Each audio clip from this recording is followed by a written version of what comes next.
The reason why you can't get that story told is because white supremacy and white people lose. And then the addendum to that story is the purposeful immiseration of the Haitian people, which is a mascot for what has happened. What's happened in Haiti is what's happening in South Baton Rouge, and what's happening in the South Side of Chicago, and what's happening in parts of Jacksonville, and what happened in the Congo, what happened all over the place. What's happening in Haiti and what's happened to those people since they dared and had the audacity to assert their freedom is what happens to any group, particularly of black people, that has the audacity to stand up in equal humanity against their white enslavers, right? And so that is the reason why people have had problems. And Danny Glover wanted to do it for years. Yep. About the Haitian Revolution. Wanted to do it for years. There are probably some other things that are getting in the way, like can you shoot in Haiti? You're not gonna be able to shoot in the Dominican Republic, all of that stuff.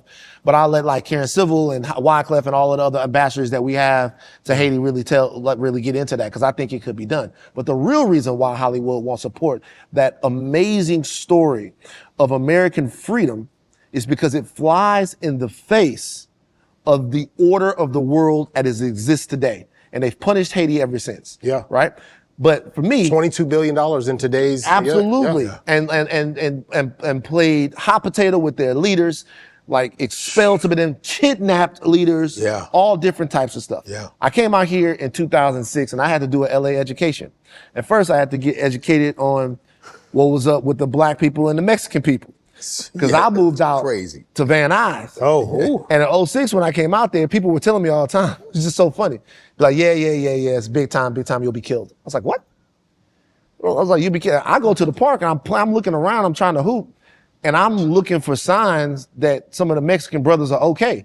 So I saw this one dude, and he had a Kobe jersey on. I was like, he can't hate niggas that much if he rep Kobe. You'd be surprised. Yeah, you know what I'm saying? You'd be surprised, though. People wearing Air Jordans are running black people out of their neighborhood. Like, he gotta be cool. So, we start hooping and we become friends and all of that stuff. And I just ask about it, and he says it's different in different parts of LA, but it's more of a 90s thing, blah, blah, blah. Right.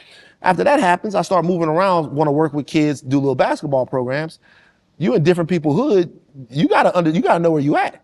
Right. Not in a I know what you mean. Boys you gotta know where you at. Yeah. So what you have to do is consider the cultural reality where you are. Yeah. You have to know where you at. I'm not, and I don't have no dramatic stories with the John Singleton music playing in the background. Rest in peace of John. Yeah. I don't have no dramatic stories. Get your pack right there. Oh, my bad. You're not punching the air. You're not punching the air. I don't have no dramatic stories, but what I do know is LA has a very distinct culture in the areas of LA where black people can't. So you need to be aware of that culture. How long did it take you to learn it? I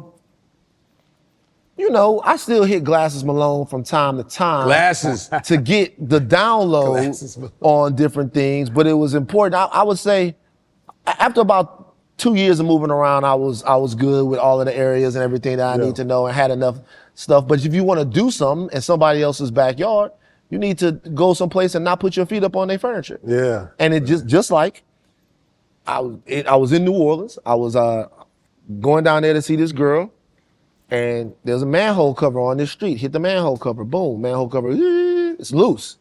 Well, if you hit that manhole cover too fast, they know you not from there.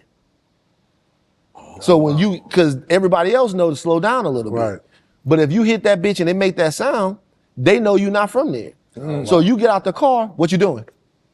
Who you like? What's up? What's up? What's up? What's up? These are the ways, and that obviously some of that is street culture, but some of that is also just black culture.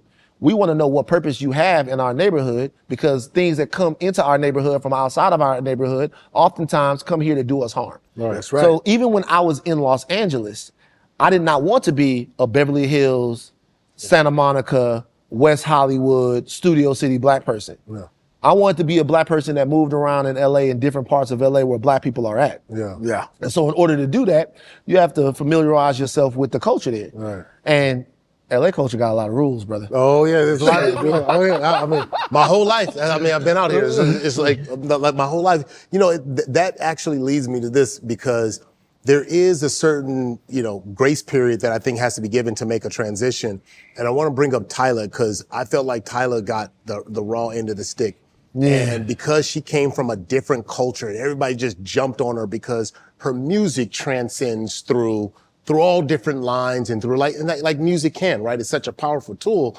But yet I was just like, wait, if in her country, this is how she was recognized and this is how she grew up, then, I get the historical, the heaviness of it here in the States.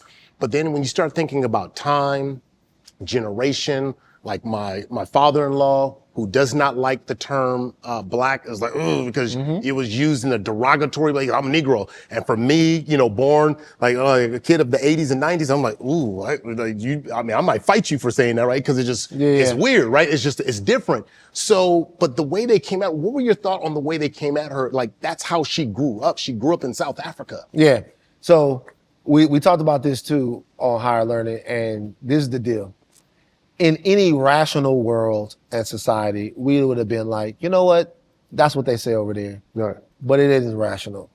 And it's not rational for a lot of reasons that's out of our control. So the reality is this. It was very important, and I wish it could have been done in a gentler way. It was very important for people to be like, hey, we don't use that term here. Yeah. All right? It's very important for that. Now, I'll tell you where I feel like Tyler made a mistake. Okay.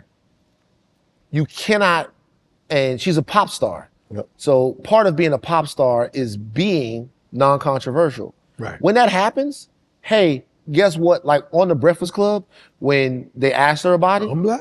and people in the background were getting involved. No, hold on.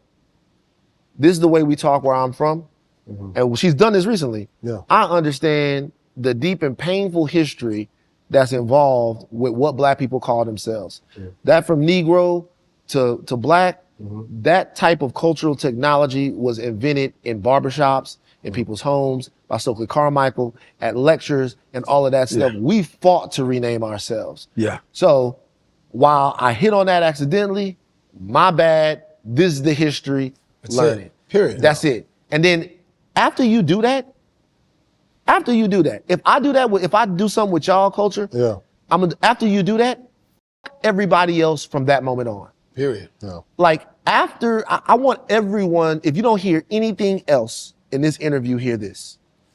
Step into your mistakes in good faith. Yeah. Right? I was wrong. I appreciate the fact that I was wrong, or even not that I was wrong. My context was off in this. You see, after you do that, go fuck yourself. Yeah. After you do that, when you do it for real, after you do that, if you want to continue to be mad that's after on that, you. That's because you never liked me in the first place. Like, yeah. And the fact that she's so young too, that she's so young too, and she's beautiful. And we didn't know makes that. you mad too. Yeah. Because she's beautiful too. But it's like when I was in South Africa, I went to the apartheid museum, and I was like, well, this is what the whites did to everybody. You're black, you're colored, separation, right? Yeah, of course. And I think too, as a pop star, your numbers count. Of What course. do you mean? Record sales. Yeah, So she probably was like, oh, damn, let me, after the fact. Right. Because sometimes people think they're invincible. Right. Because, all you have to do is please black people with a beat and we'll shut the fuck up. Yeah, No, we're like this. And I like, what I like though? What I like about, and I even said this, what I like about black people, black Americans especially, getting mad at all of us, there's an awakening happening.